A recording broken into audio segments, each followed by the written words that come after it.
France ও যুক্তরাজ্যের পর এবার ফিলিস্তিনকে রাষ্ট্র হিসেবে স্বীকৃতি দেওয়ার উদ্যোগ নিতে যাচ্ছে কানাডা। দীর্ঘদিনের দ্বিধা আর কূটনৈতিক ভারসাম্য রক্ষার প্রচেষ্টার অবসান ঘটিয়ে এবার বড় সিদ্ধান্ত নিতে চলেছে কানাডা। কানাডার প্রধানমন্ত্রী মার্ক কার্নি জানিয়েছেন, আসন্ন সেপ্টেম্বরে জাতিসংঘের সাধারণ পরিষদের ৮০তম অধিবেশনেই ফিলিস্তিনকে স্বীকৃতি দেওয়ার সম্ভাবনা রয়েছে। আর এই ঘোষণার পরে আন্তর্জাতিক অঙ্গন উত্তপ্ত হয়ে উঠেছে, কারণ জোট G7 এর মধ্যে এটি হবে তৃতীয় দেশ যারা ফিলিস্তিনকে স্বীকৃতি দেওয়ার কথা বলল। এর আগে ফ্রান্স এবং যুক্তরাজ্য একই ধরনের ঘোষণা দিয়েছিল। গতকাল এক সংবাদ সম্মেলনে কানাডার প্রধানমন্ত্রী বলেন, গাজায় মানুষের দুর্দশা এখন সহ্যের সীমা ছাড়িয়েছে। পরিস্থিতি দিনে দিনে আরও ভয়াবহ হয়ে উঠছে। আন্তর্জাতিক সম্প্রদায়ের এখনই দায়িত্বশীল ভূমিকা রাখা প্রয়োজন। তিনি আরও জানান, আমরা সেপ্টেম্বরে ফিলিস্তিনকে স্বীকৃতি দেওয়ার পরিকল্পনা করছি, তবে এই স্বীকৃতি নির্ভর করবে কয়েকটি গুরুত্বপূর্ণ শর্ত আরোপের উপর।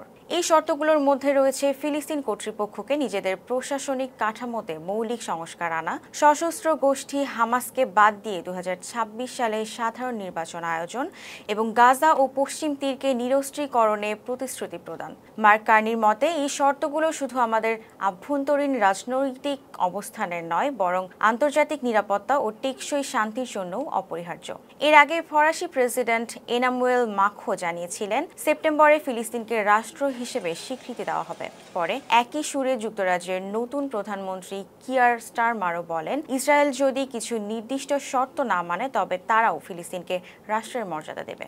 উল্লেখ্য, পশ্চিমা বিশ্বে ফিলিস্তিন প্রশ্নে যে নীরবতা এতদিন ধরে চলছিল তা এখন ভাঙতে শুরু করেছে।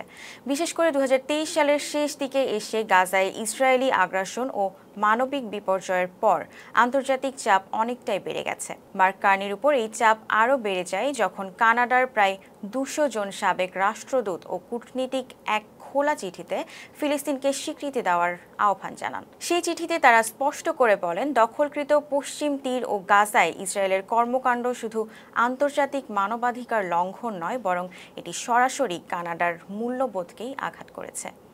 ছিলাম জান্নাত ইলিয়া। ফেস দ্য পিপলের সাথে থাকার জন্য ধন্যবাদ।